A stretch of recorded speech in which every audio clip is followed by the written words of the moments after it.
আবরার ফাহাদের মৃত্যু এবং এই মৃত্যুর প্রতিবাদে যে আন্দোলন, সেই আন্দোলন কিন্তু বাংলাদেশের রাজনীতির মোড় ঘুরিয়ে দিয়েছিল।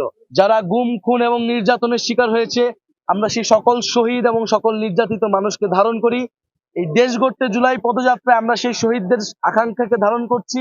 যে বাংলাদেশ পন্থী রাজনীতির উত্থান তারা করতে চেয়েছিল, আমরা সেই রাজনীতি করতে চাই। এর জন্য দেশের পক্ষে কথা বলেছিলেন, ভারতীয় আগ্রাসনের বিরুদ্ধে ফেসবুকে লিখেছিলেন, বাংলাদেশের সাথে যে চুক্তি করা হয়েছিল, ফেনী নদীর চুক্তি করা হয়েছিল, যেখানে বাংলাদেশের স্বার্থ ক্ষুণ্ণ করা হয়েছিল, এরকম বাংলাদেশের স্বার্থের পক্ষে আবরার ফাহাদ কথা বলেছিলেন দেখে আবরার ফাহাদকে ভারতীয় তাবেদার সংগঠন, ফ্যাসিস্ট সংগঠন ছাত্রলীগ সারা রাত নির্মম নির্যাতন করে হত্যা করে এবং আমাদের ভাই আবরার ফাহাদ শহীদ হন।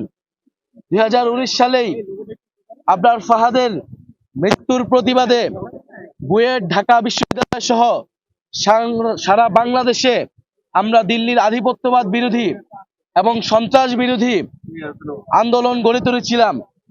সেই আন্দোলন, আমাদের যে ফ্যাসিবাদ বিরোধী লড়াই, সেই লড়াইয়ের অন্যতম মাইল ফলক ছিলেন 2018 কোটা সংস্কার নিরাপদ সড়কের পরে 19 সালের এই যে আবরার হত্যা কিন্তু একটা বড় ঘটনা ছিল আমাদের জাতীয় রাজনীতিতে।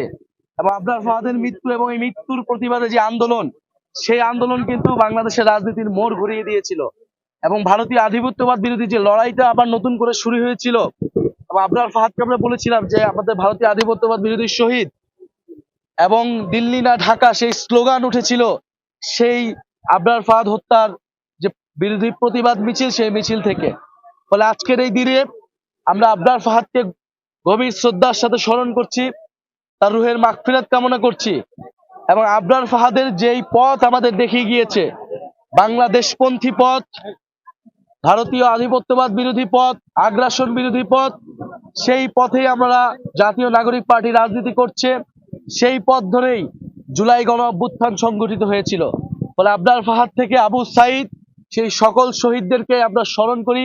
ফ্যাসিবাদ বিরোধী লড়াইয়ে আন্দোলনের সময় গত 16 বছরে যারা গুম খুন এবং নির্যাতনের শিকার হয়েছে, আমরা সেই সকল শহীদ এবং সকল নির্যাতিত মানুষকে ধারণ করি। এই দেশ গড়তে জুলাই পদযাত্রায় আমরা সেই শহীদদের আকাঙ্ক্ষাকে ধারণ করছি। সেই শহীদরা যেই স্বপ্নের বাংলাদেশ দেখেছিল, যে স্বাধীন সার্বভৌম মর্যাদার বাংলাদেশ স্বপ্ন দেখেছিল, যে বাংলাদেশ পন্থী রাজনীতির উত্থান তারা করতে চেয়েছিল, আমরা সেই রাজনীতি করতে চাই। সেই আহ্বান আমরা পুরো দেশবাসীকে জানাচ্ছি। আমাদের সাথে আবরার ফাহাদের বাবা আছেন, আবরার ফাহাদের মা আছেন, তার পরিবারের সাথে আমরা কথা বলবো।